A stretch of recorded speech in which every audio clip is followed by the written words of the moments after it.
Албанскиот јазик да се изедначи со македонскиот и да биде службен на цела територија. Државата да се грижи подеднакво за граѓаните од сите етнички заедници надвор од границите.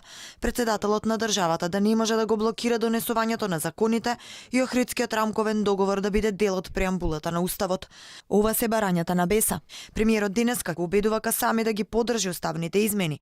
Тој во октомври изјави дека не треба да се шири Пандорината кутија, затоа што никој немал право да го условува патот на земјата кон Европската унија и НАТО. Сепак на денешната пресконференција најави дека ќе разговара за важни прашања со лидерот на Беса.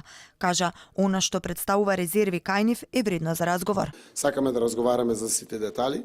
Ние сме сите политички партии кои што силно го поддржуваме процесот на интеграција кон Европската унија и НАТО, но секако она што представува резерви кај нив е вредно за разговор. Сакам денеска да слушнам што е тоа што ги загрижува нив, нивните гласачи, нивните поддржувачи или слично, веројатно токму тоа е причината за разговорите. Ќе разговараме и ќе соопштиме околу тоа. Касами пред една недела побара од Заев да седнат на маса и да разговараат за неговите услови.